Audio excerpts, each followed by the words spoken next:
Good evening, this is Straight Talk with Eugene Chan. Our guest this evening is someone who needs no introduction, Ms. Maria Tam. Ms. Tam is recognized as one of the most prominent figures in Hong Kong's community and political spheres. At one time, she was a member of all 4 different levels of representative councils, meaning the Executive Council, Legislative Council, Urban Council, and District Council. She has served on numerous government committees, both when Hong Kong was a colony and after our return to the motherland. Of note, she was a member of the Hong Kong Basic Law Drafting Committee and became convener of the National People's Congress Hong Kong's delegation. She was recognized by the British government as a commander of the Most Excellent Order of the British Empire and awarded with the highest honor of a Hong Kong government, the Grand Bohemian Medal. This evening, we have invited her to talk to us about what the prospects are like for Hong Kong's long-term development. Are there any real concerns? Welcome, Maria. Thank you, Eugene. That was a long introduction. I'm your friend. That's the main thing. Thank you very much for coming. I'm very pleased that we have you on the show today. I know you have retired from your active role in the political circle. I'm happily retired. But I'm sure people in Hong Kong will still miss a lot of your good comments.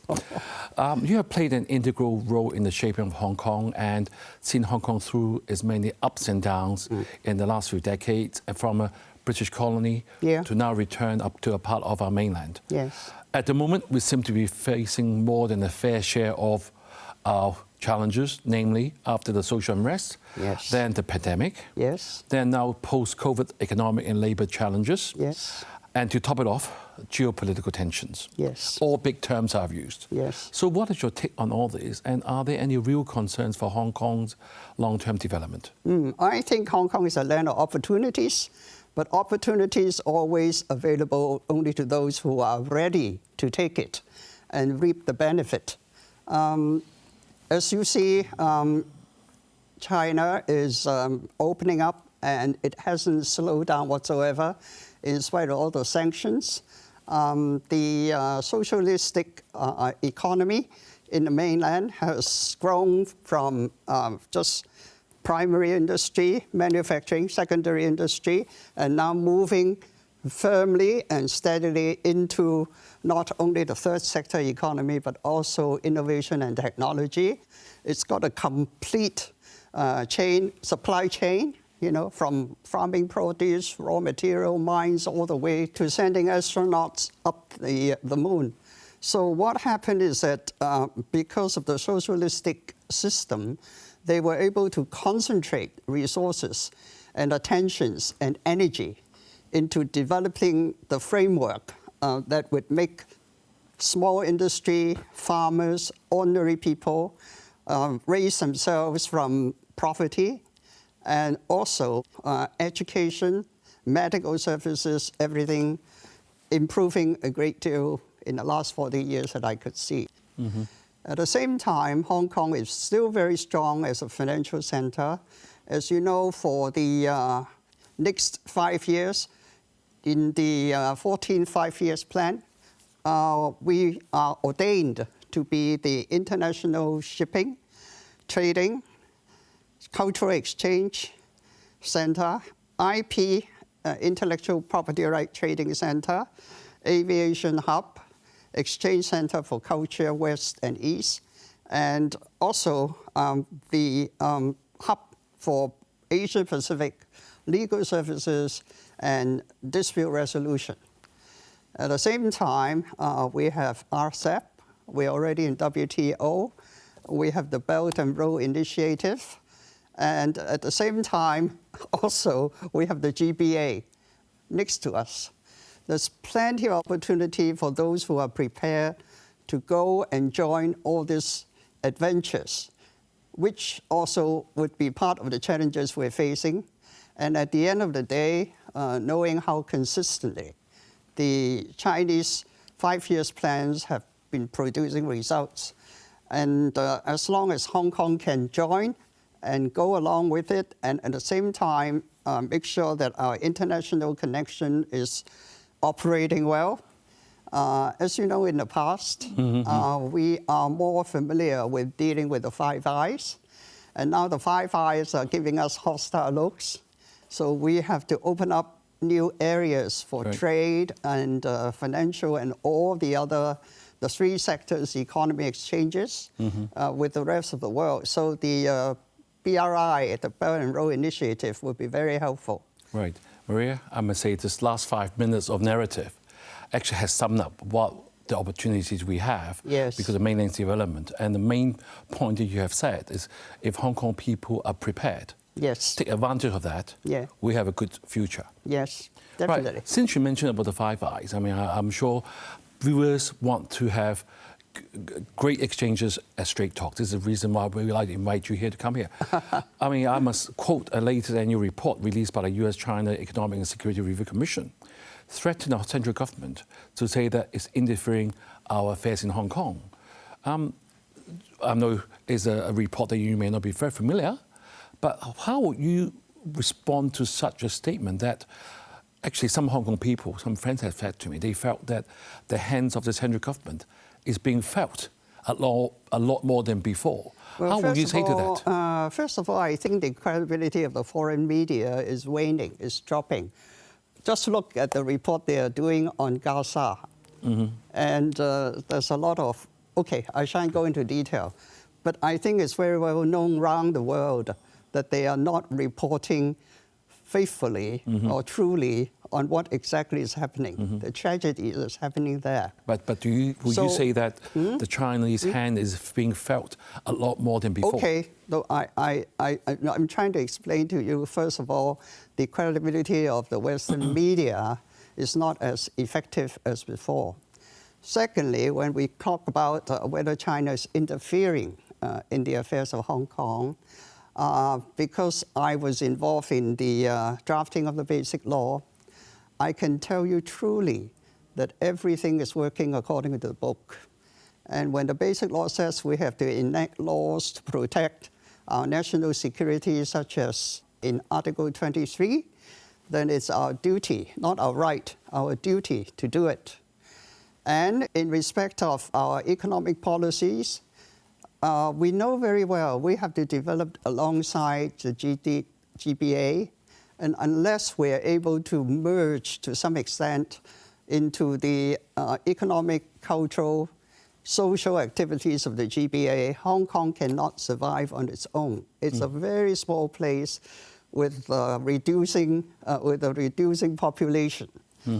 And throughout the years, we've been trying to say, look, you know, our enterprises, our industry, it's sort of not diversified enough. We have only the third sector economy. But with the GBA and the sort of complete supply chain I was talking about, we got everything. All we have to do is to be a super connector. So it will help Hong Kong a great deal. That means we got a complete picture, everything that we need to develop the economy. As far as the sort of Western media or even Western politicians saying that they have to sanction judges or government officials in Hong Kong, I think it is out of their own motives. Perhaps they would have to get votes for their re-election. Perhaps that's the best way to cover up what they are not able to do domestically to make their own people happier. So as far as I'm concerned, so far, the smear campaign has been going on ever since, 2019? Yes. Sanction has been going on, but we're still thriving, and China is still positive on its GDP, and so is Hong Kong. Right. Maria, thank you for explaining that in great detail. But I mean, when you talk about the Western media or the Western rhetoric, and this main campaign they're doing is right after the national security legislation has been enacted. And that's exactly what has helped Hong Kong to restore to order. But all these smear campaign, irrespective of what we're trying to tell them through our media, is still hurting our international standings and connections. So how will you think, how should our economy or businesses should overcome such attacks? I mean, what can we do? I think, first of all, this is something I've been thinking. You know, we have a lot of external trade offices around the world. We have 14, 4 in North America, 4 in Europe, 5 in Asia, 1 in the Middle East. As I said, if the Five Eyes don't look at us favorably, so what? That's the rest of the world. So we can go along the BRI, we can go to Middle East, Eastern Europe, Africa, South America, and that's what China has been doing. So what Hong Kong should do is to follow. Where China goes to do business or build infrastructures, we make sure that our service sectors get involved and be part of the team, and that is our future. Right, Maria, before we go to the break, I'll ask you a very quick question. Have Hong Kong been in such difficulty before, in your memory? I think in the 70s, in the 60s and 70s, when they have the Cultural Revolution in China, the fear is much bigger. Right. And during the joint negotiation, the negotiation on the joint declaration... In the 80s, yes. In the 80s, 82, 84, there's been a flood of immigrants going from Hong Kong to the Five Eyes, for example. But every time we survive, we come back, we are better, we get stronger. Right. Right, Maria, let's take a break now. And viewers, do stay with us. We will be right back. Thank you for staying with us. We have Ms. Maria Tam on the show this evening, and she has been talking to us about Hong Kong long-term development prospects. So, Maria, on the first half, I always remember what you said in the first bit, saying that it's for the people who are prepared, then we will be able to fight these uphill challenges. And also, you said that Hong Kong people should look for other opportunities, not just the Five Eyes, because there are many markets are waiting for us. So to do that, we must know our strengths and weaknesses. And as you know, rule of law is something that I'm sure you're going to talk about. Before you go on, how, Hong Kong, we have this premium position of having the one country, two systems. Do you think Hong Kong has taken full advantage of this? This is my first question for you. Taking advantage of one country system, the answer is no. What happens that, in my view, ever since the reunification, we've kind of stuck to the idea that the original capitalistic system has no flaw, which is okay, because when we wrote the Basic Law, Article 5 says Hong Kong will practice capitalistic systems and lifestyle. We didn't say Hong Kong will have to practice a policy that is so laissez-faire to fit into a capitalistic system, because every capitalistic country's got its own way of doing it. So one of the things that I think the present government, the Lee administration, has done very well is that Mr. Paul Chan came out and said, we are not going to practice laissez-faire. The government is coming in, firstly, I hope, and I think they're doing it, to unleash the private sector's power to work with government policy.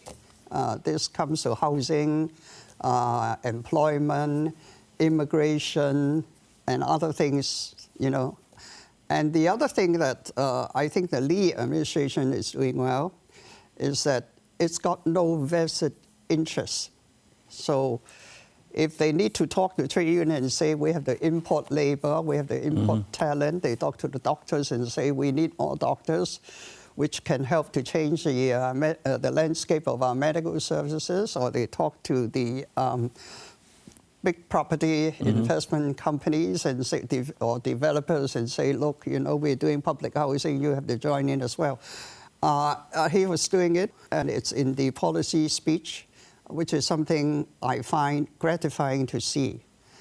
And the Lee administration, I think, is purpose-driven. When they see that, for example, there's problem in the districts, maybe it's hygiene problem, maybe it's old age service, maybe it is schools that's been left vacant and not being properly used. You can see from the policy speech. Right. He's looking at it and he's proposing answers. Right. It will take time for all this to bear fruit. Right.